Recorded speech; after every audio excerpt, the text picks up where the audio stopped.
El Señor ha estado tocando vidas y abriendo puertas, y quiero que sepan que ustedes han sido, digamos, la última incorporación de una iglesia a este ministerio, Centro Evangélico Vida Nueva, ¿no?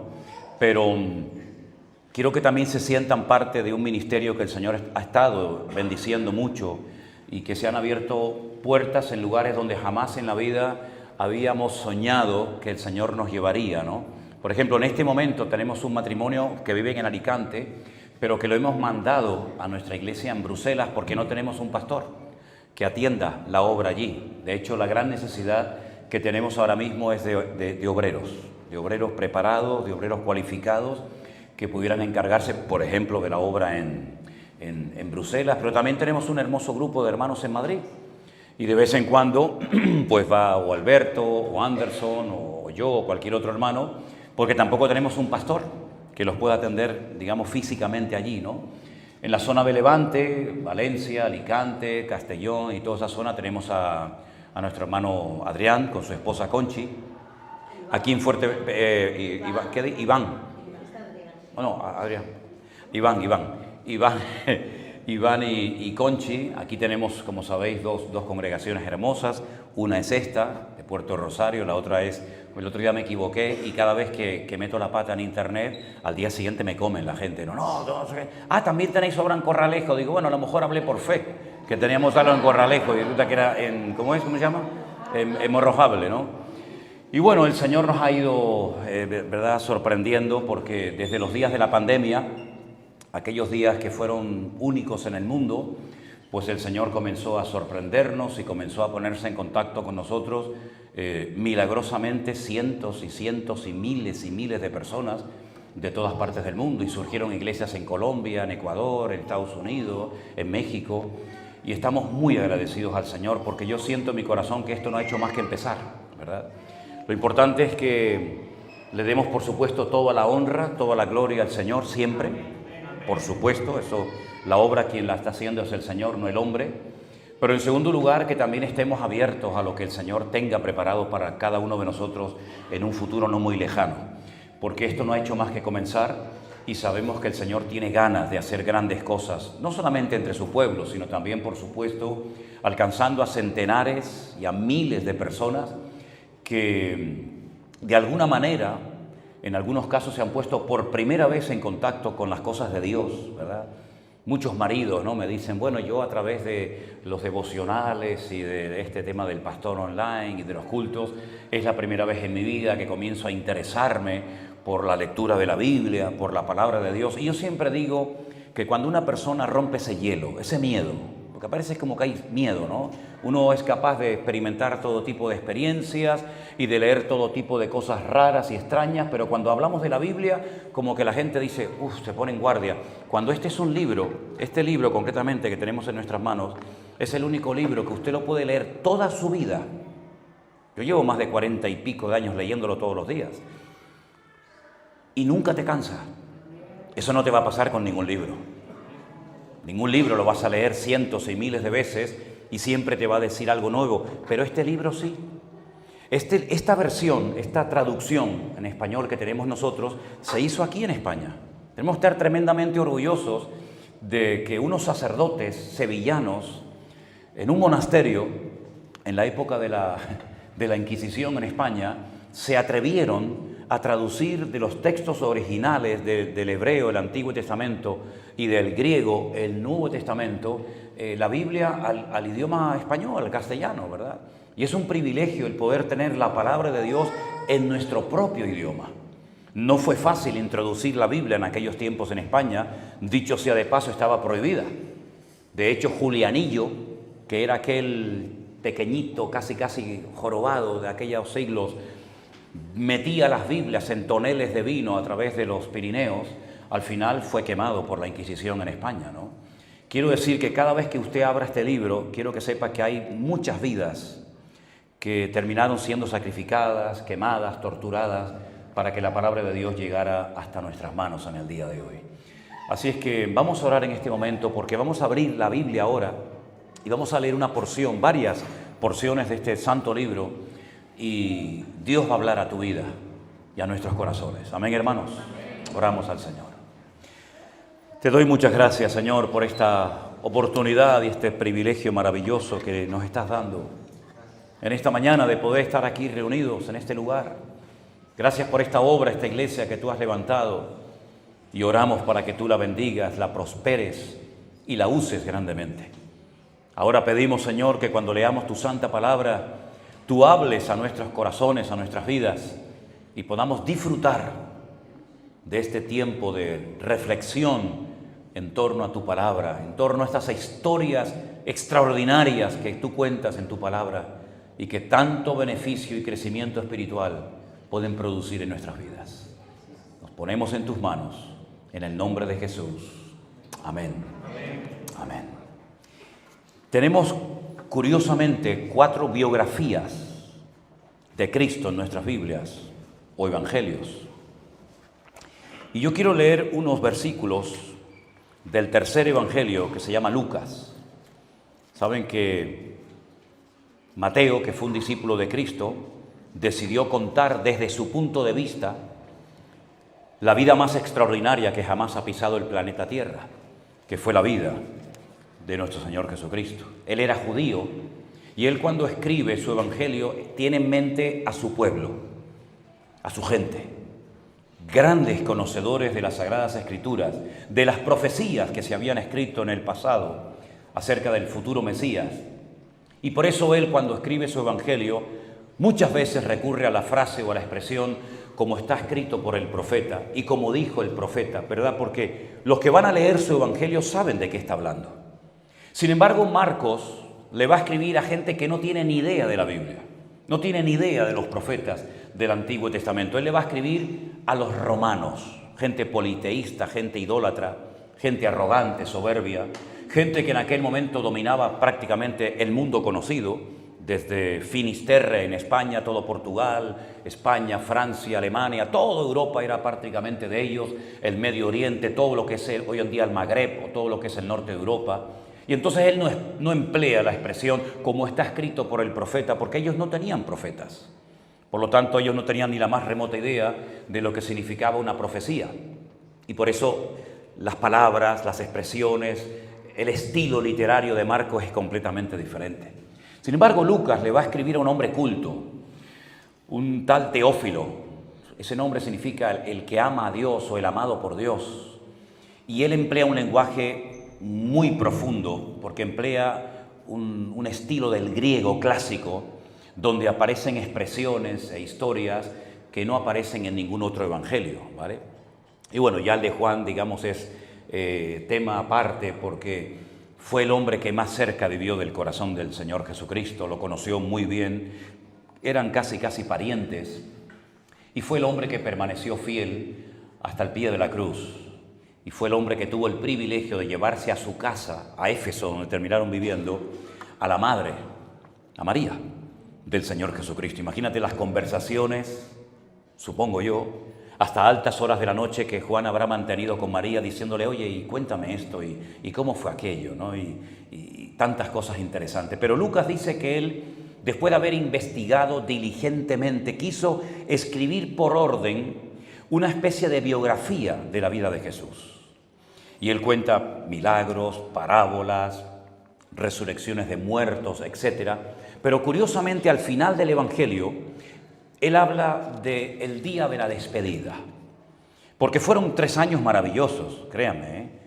Eran 24 horas al día pegado al Señor Jesucristo, y ellos sabían cosas que nosotros nunca vamos a saber, por lo menos en esta vida, porque no vivimos pegados a Cristo como ellos vivieron. Ellos sabían la altura de Cristo, ellos sabían el color de sus ojos, ellos sabían los gestos que tenía, las costumbres que tenía, que no las reflejaron en los evangelios. Pero Lucas, al final de su evangelio, dice que el día de la despedida, Jesús decidió retirarse un poco, como a unos 5 kilómetros aproximadamente, fuera de la ciudad de Jerusalén, a una localidad llamada Betania. Betania, como bien saben ustedes, era un pueblecito que existe hoy en día, de mayoría árabe, hay que decirlo, donde vivía una familia que para nosotros es muy conocida y yo diría que hasta muy querida. Allí vivía ¿quién? Marta, María y Lázaro, ¿verdad? Aquel que había estado 4 días muerto y el Señor lo había resucitado. Pues en Lucas 24, verso 50 dice que lo sacó fuera hasta Betania y alzando sus manos los bendijo. Esto de alzar las manos era un gesto que se hacía una vez al año en el templo de Jerusalén por parte del que llamaban el Cohen Gadol, el gran sacerdote o el sumo sacerdote, como nosotros le conocemos, que cuando la gente venía en el día más sagrado del año, el día del Yom Kippur, el día del perdón, cuando entraba el sumo sacerdote a la presencia del Señor y pedía perdón por los pecados del pueblo, y cuando éste salía afuera y ya el pueblo como que se relajaba porque la ofrenda, el sacrificio había sido aceptado, él levantaba sus 2 manos y entonces daba una bendición, que es la famosa bendición sacerdotal. Y Jesús ahora hace exactamente lo mismo que hacía el sumo sacerdote en aquel gran día de la fiesta. Levanta sus manos y comienza a bendecir a sus discípulos. Y dice que mientras los bendecía, se separó de ellos. Esto es algo muy interesante porque generalmente las bendiciones del Señor nos unen, ¿verdad? Las bendiciones del Señor nos hacen disfrutar juntos y tener comunión y descubrir cosas juntos para servir mejor al Señor. Pero en esta ocasión la bendición trajo un distanciamiento, una separación, pero una separación que no se ha vuelto a producir la unión hasta el día de hoy. Dice que bendiciéndolo se separó de ellos y fue llevado arriba, al cielo. Ya, digamos, la ley de la gravedad ya no tiene retenido a Cristo con sus pies en la tierra. Ahora Él supera esa ley que a todos los seres humanos creyentes, si no, nos afecta. Y Él comienza a levantarse y comienza a ascender a los cielos. Y ellos, dice que en aquel instante le adoran. Fíjense la palabra que emplea el traductor de esta Biblia, de este tema aquí. Ellos le adoraron. Nunca le habían adorado. Se alegraban de ser sus discípulos.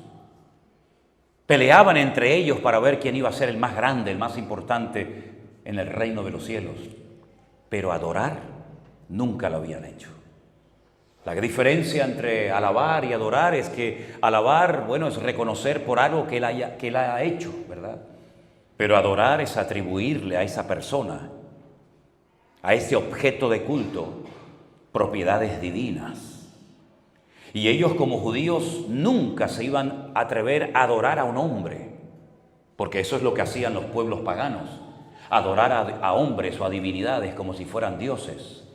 Cuando ellos sabían que el mismo Señor Jesucristo había empleado el texto en el desierto cuando fue tentado por Satanás, al Señor tu Dios adorarás, ¿se acuerdan? Y a Él solo servirás. Y la adoración te lleva al servicio. Y servimos a Dios porque sabemos que Él es digno de toda adoración, como hemos cantado en esta mañana, santo, santo, santo es el Señor. Y se repite eso en la Biblia de santo, santo, santo, porque el superlativo en hebreo no existe. No se puede decir en hebreo santísimo, grandísimo. Y entonces lo que se hace es que se repite varias veces la palabra para hacer referencia a lo que nosotros llamamos en nuestro idioma el superlativo, término o figura literaria que no existe en el hebreo. Y ellos comienzan a adorar al Señor por primera vez en su vida. Mira, si ustedes leen los evangelios, por ejemplo el de Mateo, ustedes se van a dar cuenta que los únicos que adoraron a Jesús, aún antes de comenzar su ministerio, ¿saben quiénes fueron? Efectivamente, los magos de Oriente.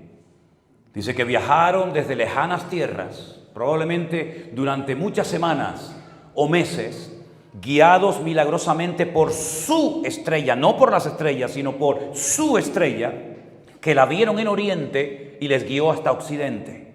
Y postrándose le ofrecen una serie de presentes que todos sabemos, y dice, y postrándose le adoraron.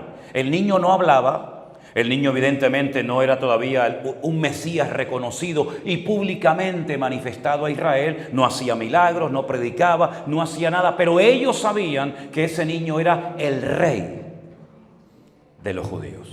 Recién habían hablado con el supuesto rey de los judíos. ¿Quién era? Herodes. Pero Herodes no era verdaderamente el rey de los judíos. Herodes fue alguien que los romanos pusieron, ¿verdad? Pero el verdadero rey de los judíos estaba allí. Y ellos se postran y lo adoran. Quitando ese acto, a lo largo de todo el ministerio de Jesús, nunca nadie adoró a Cristo. Lo admiraban, lo reconocían. Por ejemplo, Nicodemo dijo: sabemos que has venido de parte de Dios como maestro, porque nadie puede hacer las señales que tú haces si Dios no está con él. Para Nicodemo, Jesús era un gran maestro enviado por Dios. Nada más que eso. Nada más que eso. No se postró a la puerta de su casa y lo adora reconociendo que es Immanuel, Dios con nosotros. No, imposible. Pero ahora dice que ellos le adoraron.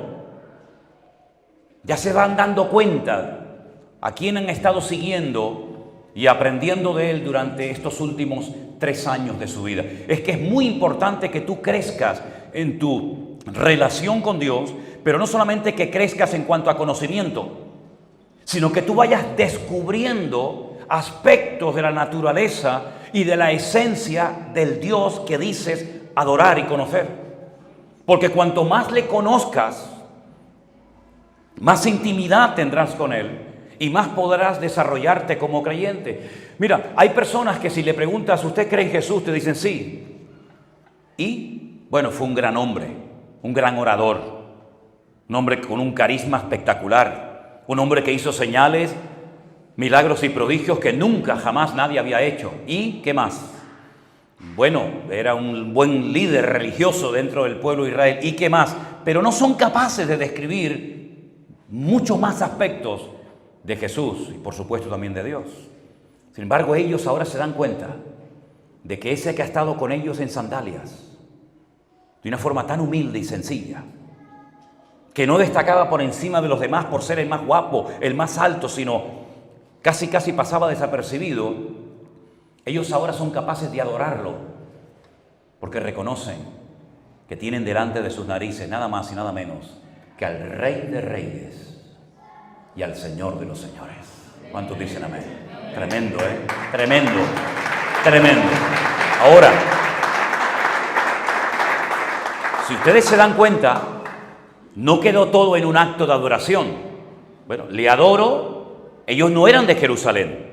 Ustedes saben que Israel es un país muy chiquitito, incluso hasta en la actualidad, no tiene más de 300 y pico kilómetros de largo. En un día, vamos, lo recorres de punta a punta sin problema. Y ellos eran de la parte norte del país. Israel está dividido en 3 partes.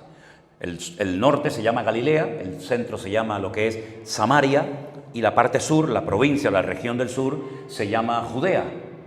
Jerusalén está en el sur, en Judea, ¿verdad? En el territorio de lo que era Judá y Benjamín. Cuando ellos le adoran, ellos no se van a su casa. Ellos no se van a Galilea, sino que hacen algo que a mí siempre me ha llamado poderosamente la atención. Mire lo que dice el verso 52. Ellos, después de haberle adorado, volvieron, ¿a dónde? A Jerusalén. ¿Y qué van a hacer a Jerusalén? Si ellos no son de Jerusalén, sus trabajos no están allí, sus familias no están allí, sus hijos no están allí, ellos no son de aquel lugar. Y además, no solamente no son de allí, sino que además allí están los peores enemigos, tanto de su maestro como de ellos mismos. Porque días atrás habían crucificado a las afueras de Jerusalén al Señor Jesús. Volver a Jerusalén es un disparate. Es volver a meterte en la boca del lobo. Allí está Anás, allí está Caifás, que eran el yerno y el suegro. Allí están los peores enemigos de ellos, los fariseos, los escribas, etc.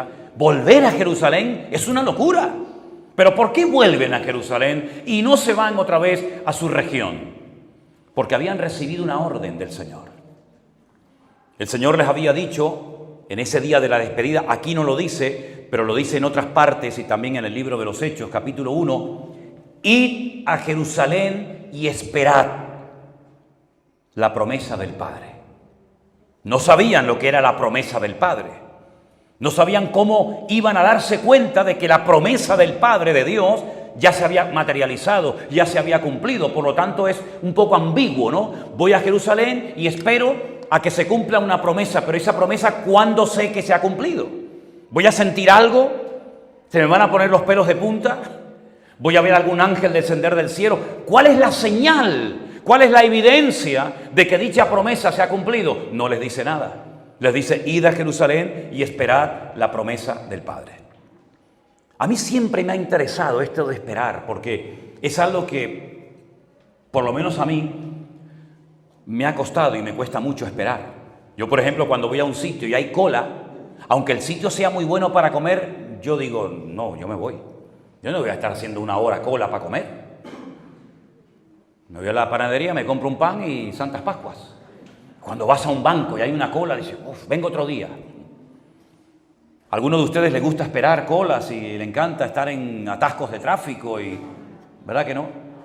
Sin embargo, es una de las lecciones de vital importancia en la vida de un creyente, aprender a esperar pacientemente en Dios. Encomienda al Señor tu camino, confía en Él y Él hará. ¿Cuándo? Ni idea. ¿Cómo? Ni idea. Pero tú espera pacientemente en el Señor. Bueno, ellos se van a Jerusalén y la pregunta es, ¿esperaron cuánto tiempo a que se cumpliera esa promesa del Padre? Bueno, vamos a hacer las cuentas. Dice la Biblia que el Señor Jesucristo, cuando resucitó, ¿cuánto tiempo estuvo con sus discípulos hablándoles, enseñándoles cosas acerca del reino, compartiendo con ellos enseñanzas profundas, recordándoles lo que Él les había enseñado? ¿Cuánto tiempo estuvo según la Biblia? 40 días, efectivamente, 40 días. ¿Cuántos días había estado muerto y sepultado? 3, ¿sí? Ya son 43. Bien. Hechos capítulo 2 dice, cuando llegó el día de Pentecostés, estaban todos unánimes juntos. Y de repente, así, sin esperarlo, y allí ocurre algo que Pedro entendió que eso era a lo que se refería el Señor Jesucristo cuando le dijo, esa es la promesa del Padre. No os dejaré huérfanos. Rogaré al Padre para que os envíe el Consolador para que esté con vosotros para siempre. Él tomará de lo mío y os lo hará saber. Él os recordará todas las cosas que yo os he enseñado. Y cuando Él venga, Él se encargará de convencer al mundo de justicia, de pecado y de juicio. Porque no hablará por su propia cuenta, sino que hablará todo aquello que yo le indicare. Entonces, si estuvo el Señor 3 días sepultado, muerto, 40 días después de su resurrección caminando con sus discípulos, y la palabra o la fiesta Pentecostés significa 50, ¿cuánto tiempo estuvieron esperando? 100. Una semana, 7 días, ¿sí o no? 3 de muerto, 40 de resucitado, más 7 más 50. En hebreo la palabra o la fiesta de Pentecostés, como la llamamos nosotros, se conoce con el nombre de Shavuot. Es el plural de Shavua. Shavua es semana, Shavuot son semanas. Es la fiesta de las semanas. 50 días después de haber salido de la esclavitud en Egipto, están en la falda del monte Sinaí. Moisés sube, está 40 días y cuando baja con las tablas de la ley, lo que se conoce como la Torá, las instrucciones, 613 mandamientos para las viudas, los casados, los solteros, los guerreros, los agricultores, los ganaderos, para todo el mundo había una ley.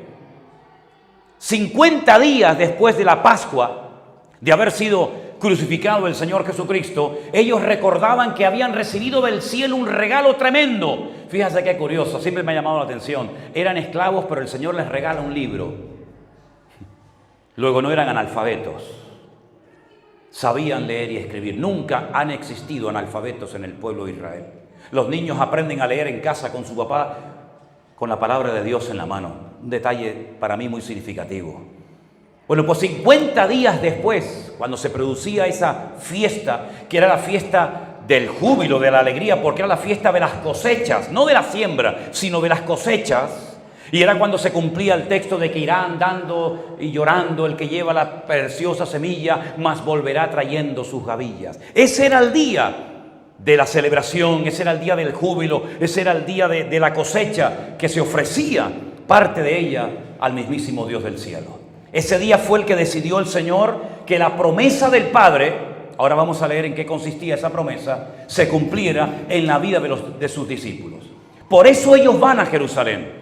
Porque saben que cuando se cumpla la promesa del Padre, no se va a cumplir en Galilea.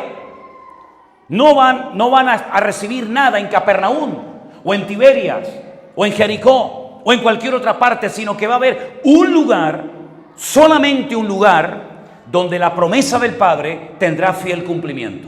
Qué importante es saber cuál es el sitio donde Dios quiere que yo esté, y qué importante es saber el sitio donde Dios no quiere que yo esté.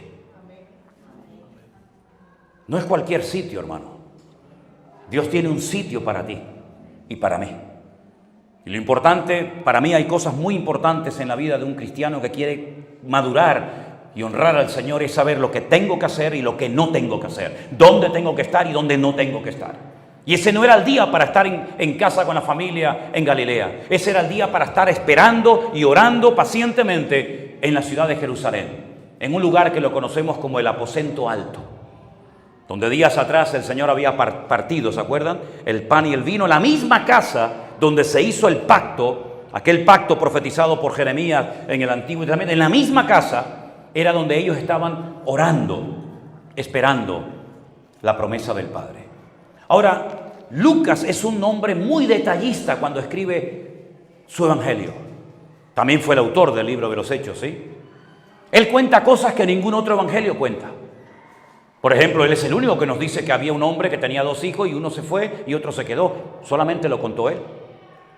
Él es el único hombre que se da cuenta de que una vez una mujer, contando su dinero, perdió una moneda. Esto no lo cuenta nadie, solamente Lucas. Él es el único que se da cuenta de que una vez un pastor, cuando llegó por la noche a guardar sus ovejas en el redil, resulta que las contaba y le faltaba una. Es decir, hay cosas que Lucas cuenta y son detalles de un hombre que se fija en las pequeñas cosas. También Juan va por esa línea, ¿no? Pero en este caso nos estamos ciñendo a Lucas. Y Lucas se da cuenta que cuando llegan a la casa o al aposento alto, donde están esperando la promesa del Padre, cuando entran en esa casa, Él los cuenta. Lean, por ejemplo, Hechos capítulo 1. Yo no tengo tiempo para leer todos los textos, ¿sí? Por eso se los voy soltando así. Él se da cuenta de que hay 120 personas esperando en esa habitación. Y los números en la Biblia son muy importantes, tremendamente importantes. Porque a veces un mensaje hasta profético, el Señor te da un número en vez de una palabra, pero si sabes el valor de ese número, sabes lo que te está diciendo el Señor. Y hubieron 153 peces. ¿Qué más da, no? Todo eso tiene una explicación. Él se da cuenta de que en el aposento alto, desde Betania hasta el aposento alto, cuando desciende el Espíritu Santo de una forma totalmente diferente a como había surgido a lo largo de la historia, hay 120 personas. Y uno dice, bueno, ¿y qué más da cuántos haya? No, es muy importante. Es muy importante porque años más tarde, un gran rabino muy conocido, con una influencia tremenda en Israel, llamado Saulo de Tarso, más conocido por Pablo, cuando él escribe ese capítulo extraordinario de Primera de Corintios, capítulo 15, donde él está presentando argumentos para defender o para presentar defensa con mansedumbre y reverencia sobre el tema de la resurrección, él habla y dice, bueno, si Jesús no resucitó, como algunos de ustedes en la ciudad predican, entonces nuestros pecados no han sido perdonados. Si Jesús no resucitó, los que murieron creyendo que resucitarían tampoco lo van a resucitar. Si Jesús no resucitó, ¿por qué en vuestra ciudad hay templos de gente que se bautiza por los muertos? Si no van a resucitar. Y comienza a presentar todo tipo de argumentos, ¿no? Incluso después habla de las apariciones, algunas de las apariciones de Cristo. Y él menciona la última aparición de Cristo cuando dice, y finalmente se me apareció a mí, el último de la fila, como un abortivo. Pero hay un momento en Primera de Corintios capítulo 15 que él dice, y una vez 500 hermanos le dieron. Y hace referencia al día de la ascensión, cuando 500 testigos oculares lo vieron ascender a los cielos. Y dice, y muchos de esos testigos, muchos de esos hermanos todavía viven. Ya otros habían muerto, pero muchos de esos hermanos viven y están entre nosotros. Quédate con ese dato, 500. Cuando llega el día de Pentecostés, Lucas se pone a contar y dice, aquí no están los 500 testigos. Aquí hay solamente 120. Upa. Es decir, que en una semana, hemos dicho que esperaron una semana, ¿verdad? En una semana, la iglesia pasó de 500 miembros a 120. Se perdieron 380 personas que quedaron por el camino. No me pregunten, por favor, bueno, lo pueden hacer, pero no te voy a contestar. No porque no quiera, sino porque no lo sé. ¿Dónde estaban ese día las 380 personas que faltaban? ¿Usted lo sabe? Yo tampoco. ¿Habría una cosa más importante que hacer ese día? Como aquellos que le dijeron, déjame que primero entierre al viejo y cuando lo entierre yo te sigo. Es que me he comprado unas yuntas de buey y tengo que probarlas. Casualmente hoy las tienes que probar. Hoy justo las tienes que probar, ¿verdad? Es que me acabo de casar. Siempre excusas y excusas y excusas. ¿Qué excusa tendrían esos 380 hermanos nuestros para no estar ese día en el aposento alto, en el día más importante de la vida de ellos? Que era nada más y nada menos que recibir esta tremenda experiencia que vamos a leerla ahora en Hechos capítulo 2. No sé, pero es una lástima ver a gente, a hermanos que han entendido el Evangelio, que han nacido de nuevo, que se cansan, que abandonan el camino antes de tiempo y no hay una promesa que dice, sé fiel hasta la muerte y entonces yo te daré la corona de la vida. Todas las 7 recompensas que se mencionan en el libro del Apocalipsis a cada una de las iglesias, siempre previamente se dice al que venciere, al que venciere. Nunca va dirigida la promesa al cobarde, al que se cansa, al que se aburre, al que se enreda en los negocios de esta vida. Por eso Pablo dice, ninguno que milita, ninguno que está metido en esto, se enreda en los negocios de la vida, a fin de agradar a aquel que lo tomó por soldado. Si no te enredes en las cosas de este mundo, no vivas para trabajar, en todo caso trabaja para vivir, ¿verdad? Pero ¿cuántos hermanos nuestros en la fe se enredan en las cosas de este mundo, en juguetes, ahora para aquí, ahora para allá, y pierden la visión? ¿Tú no sabes que una oveja a más de 15 o 20 metros ya no ve al rebaño? ¿Sabías eso? Es el animal más torpe del mundo. No tiene un buen olfato. No es como un perro que agarra el rastro, ¡bum!, y llega hasta la casa. No tiene un sentido de orientación como por ejemplo una paloma. Yo crié algunas palomas. Mi madre siempre se enfadaba conmigo porque las palomas van dejando muchos rastros. Y estaba harta de limpiar los rastros de las palomas y me decía, sácame esto de aquí de casa. Yo cogía las palomas, me las llevaba a la Plaza Santa Ana de Las Palmas, donde está la catedral, ¿se acuerdan? Y allí las dejaba, digo, bueno, ahí que se queden con las palomas. Cuando volví a San Cristóbal, donde yo vivía, las palomas ya habían llegado primero que yo. No había forma de chocar las palomas, no había manera, se orientan así. Yo he ido a veces en barco, de Tenerife a Las Palmas, y en medio de la travesía, ¡bum!, abren un montón de jaulas, y salen las palomas. Claro, las de Las Palmas las tienes que soltar en Tenerife, y las de Tenerife las tienes que soltar en Las Palmas, porque si no, no tiene ningún sentido. Si las tuyas están aquí, ¿para qué las sueltas? Si ya están en casa, ¿no? La oveja no es capaz de orientarse, no tiene sentido la orientación, el olfato es pésimo, la visión es malísima. Si tiene además la desgracia de caerse con la lana en un charco, se ahoga porque no sabe nadar. Es lo más torpe del mundo, ¿verdad? Por eso, mis queridos hermanos, necesitamos estar bien cerca de Cristo y no enredarnos, porque separados de mí, dijo el Señor, nada podéis hacer. Así que cuando llegó el día de Pentecostés, déjenme leerles la historia, porque toda experiencia que usted dice tener, como decíamos ayer en el Pastor Online allí que hicimos, tiene que estar respaldada por las Sagradas Escrituras. Si usted, no, un sueño, una visión, lo que sea, usted tiene que tener la capacidad de poder demostrar con la Biblia en la mano que dicha experiencia tiene un aval y un respaldo bíblico. De lo contrario, eso no vino jamás de parte del Señor.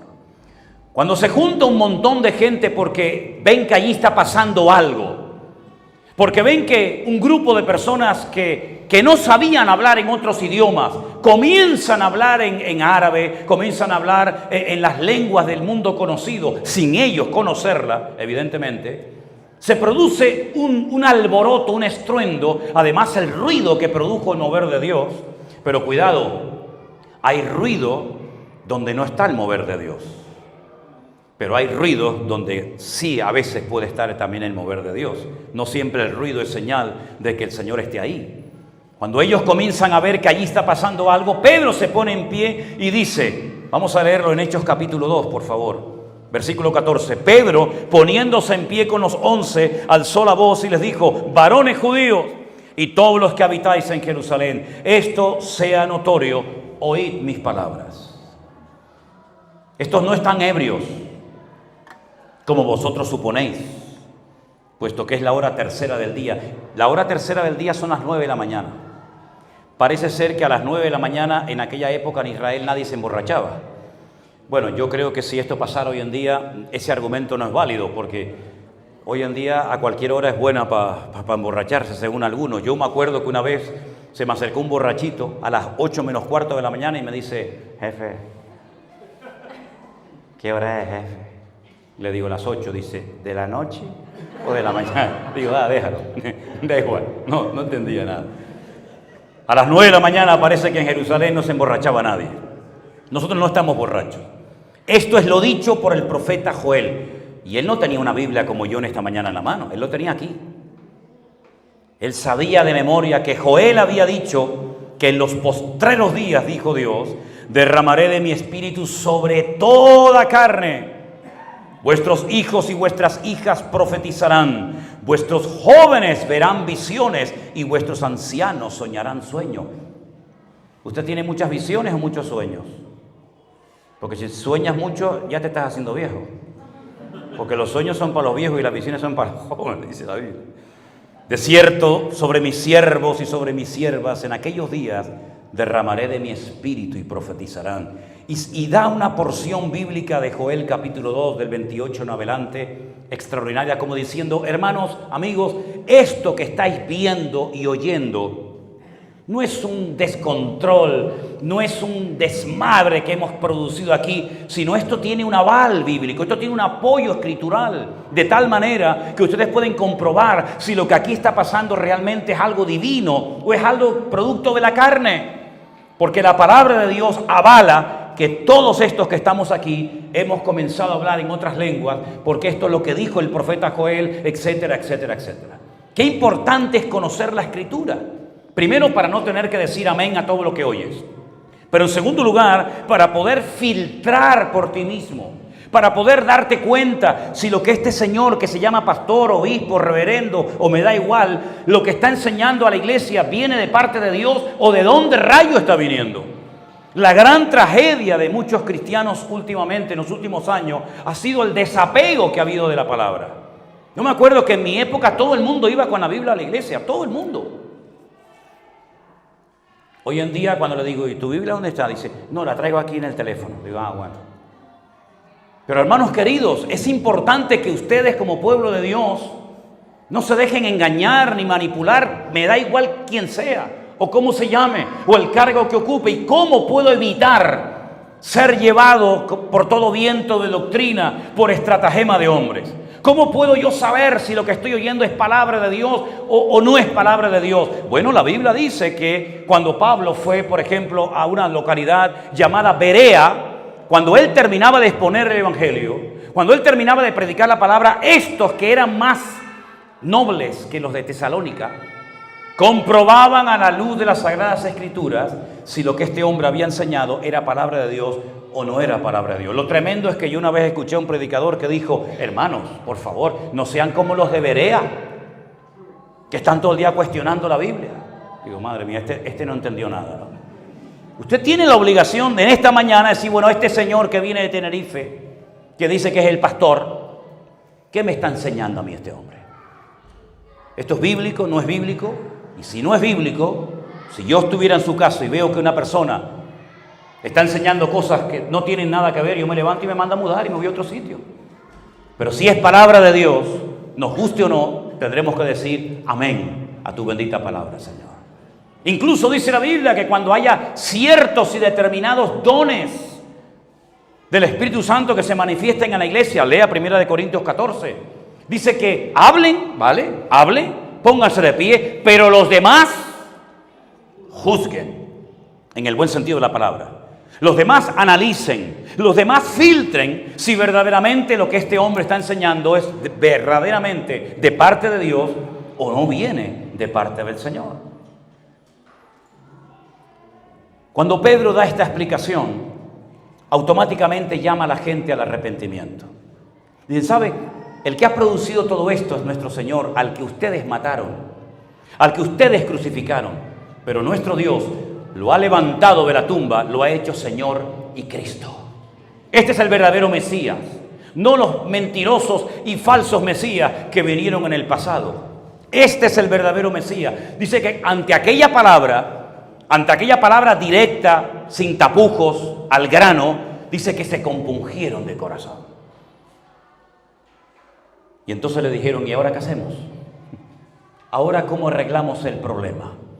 Dice, arrepentíos y convertíos para que sean borrados vuestros pecados y vengan de la presencia del Señor tiempos de refrigerio y comience un período de restauración de todas las cosas. No solamente Dios viene a salvarnos, no solamente el Señor viene a perdonar nuestros pecados, sino viene a restaurar todas y cada una de las áreas de nuestra vida.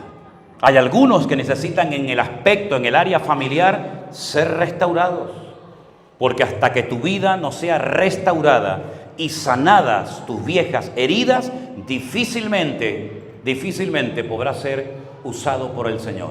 Porque una persona herida emocionalmente, porque una persona herida por lo que le hicieron, por lo que le dijeron, o por lo que esperaba recibir y no recibió, es una persona frustrada, es una persona con heridas abiertas. Y cuando compartas la palabra, vas a hablar desde un corazón roto y desde un corazón herido. Y el Señor ha venido para sanar al quebrantado de corazón. ¿Cuántos dicen amén?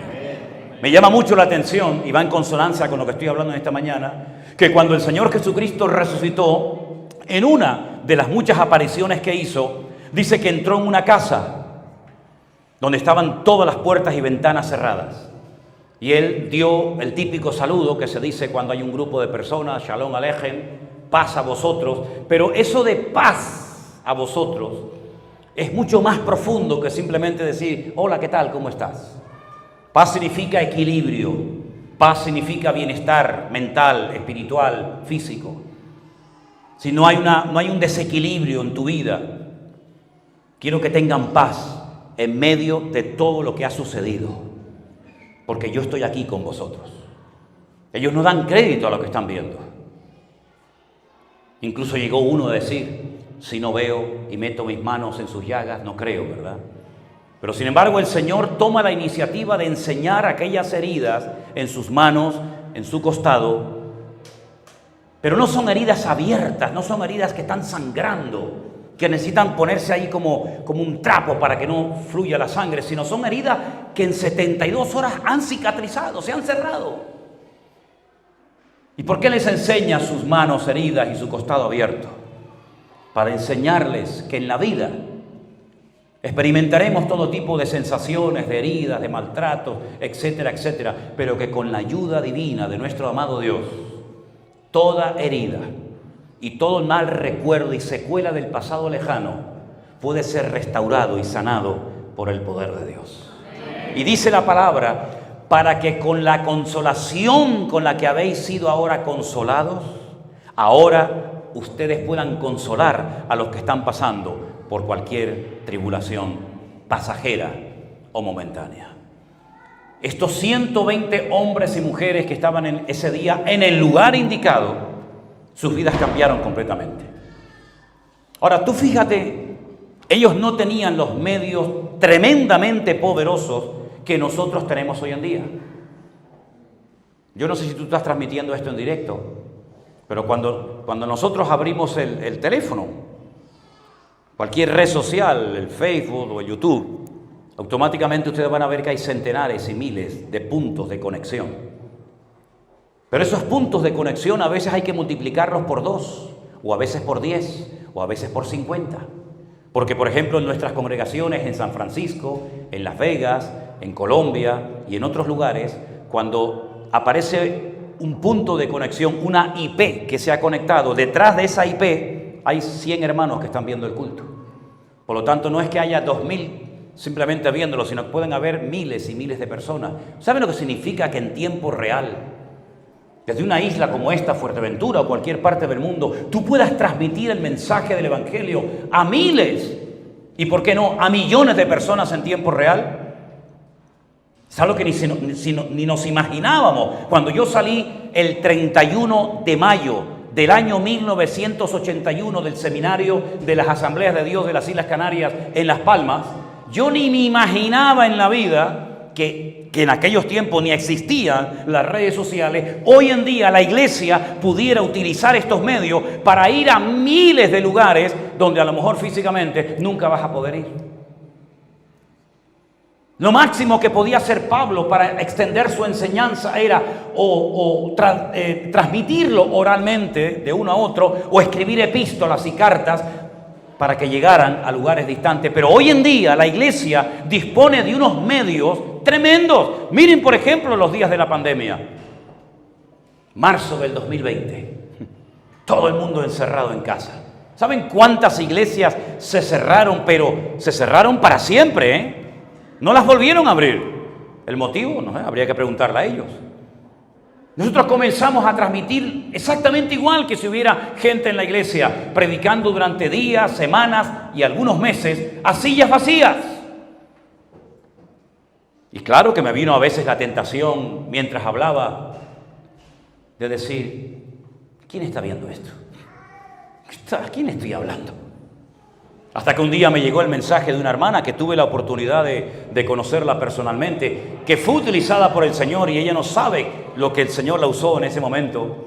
Cuando me escribe y me dice: hermano Sierra, pastor, si en algún momento en estos días, cuando estás predicando, te viene a la mente el pensamiento de que no merece la pena hablarle a sillas vacías, que nadie está viendo ni escuchando esto, es cuando más gente está viendo y escuchando este mensaje. Oye, aquello fue una palabra que me dio un revulsivo, me dio una fuerza, y después comenzamos a ver como miles y miles, hablo de miles, de miles y miles y miles de personas, gente que se había quedado en los cruceros en alta mar, que no nos dejaban atracar en los puertos, gente que nos escribía desde la ciudad más austral del mundo, Ushuaia, en Argentina, gente que nos escribía de las Islas Caimán, gente que nos escribía, soldados que nos escribían desde bases militares en Afganistán, desde Japón, desde Alaska, y decíamos: Dios mío, ¿pero esto qué es?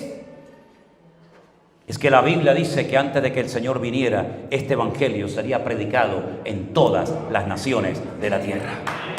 Bendito sea Dios. Y Dios lo está haciendo.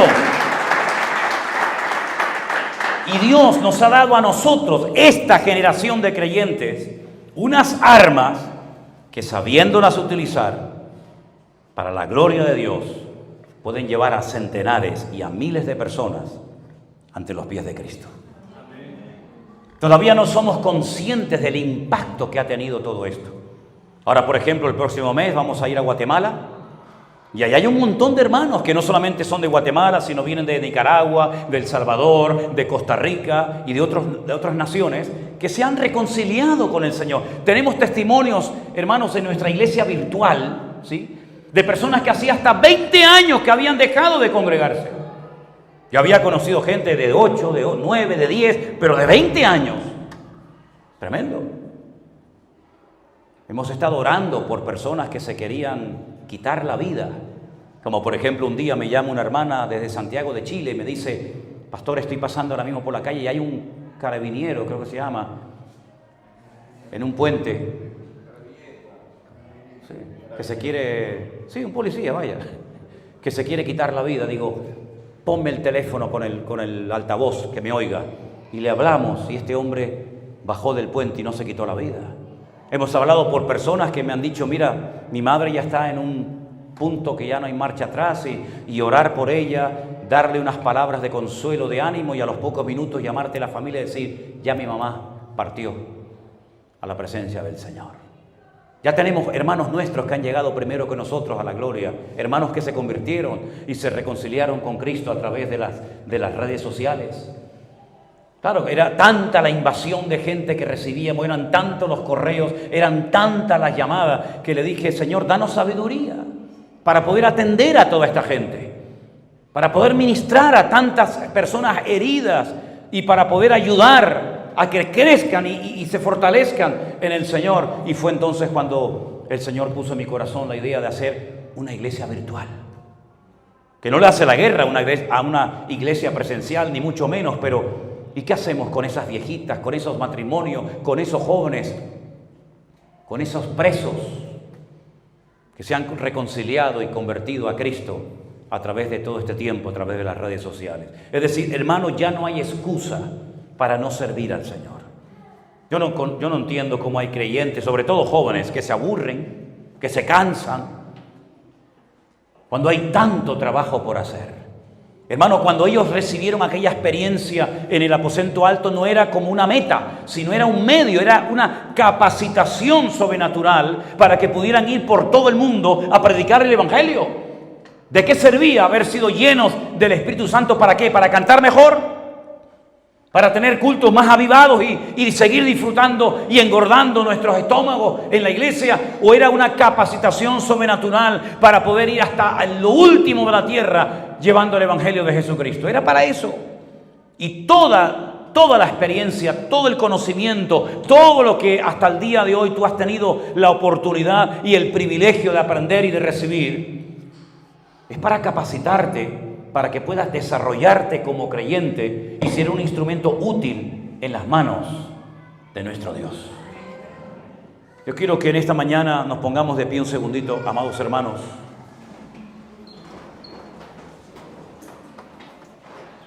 Y quiero que escuches atentamente estas palabras, porque esto trajo un cambio de vida. El estilo de vida de los discípulos cambió completamente. Como nuestro estilo de vida, nuestras prioridades tienen que cambiar. Después de haber tenido un encuentro tremendo, una experiencia con Cristo.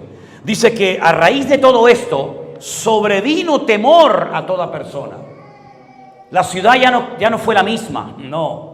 Ya en la ciudad había un respeto, en la ciudad había un temor, una reverencia, porque muchas maravillas y señales eran hechas por los apóstoles. Todos los que habían creído, escuchen bien, tenían en común todas las cosas. Vendían sus propiedades, sus bienes y los repartían a todos según la necesidad de cada uno. Perseveraban unánimes en el templo, partían el pan en las casas, comían juntos con alegría de corazón, con sencillez, alababan a Dios, tenían favor con todo el pueblo y el Señor añadía cada día a la iglesia los que habían de ser salvos. Tremendo. Un cambio de vida radical. Cierra tus ojos y dile al Señor, Señor, cambia radicalmente mi vida ahora que te he recibido y ahora que te conozco. No podemos seguir igual después de haber conocido a Cristo. Nuestra economía, nuestra familia, nuestros trabajos, nuestra vida privada y pública tiene que cambiar radicalmente a raíz de este encuentro que hemos tenido con Cristo. Todo el mundo que te conoce tiene que preguntar, ¿qué te ha pasado? ¿Qué te han hecho? ¿A dónde estás asistiendo? ¿Por qué? Porque Cristo cambia las vidas. Y te pedimos, Señor, humildemente en esta mañana, que esta iglesia del Puerto del Rosario sea verdaderamente un ejemplo, sea una luz, un punto de referencia a todo el mundo que conozca algún miembro que asiste a esta congregación. Bendice a mis hermanos, guárdales, protégeles, ayúdalos para que no solamente crezcan en el conocimiento de tu palabra, sino que también a la hora de esforzarse y de servirte en tu reino y en tu obra. Y te daremos a ti siempre toda la gloria y la honra, porque tú eres el único digno de recibirla. En el nombre de tu amado Hijo Jesús. Amén.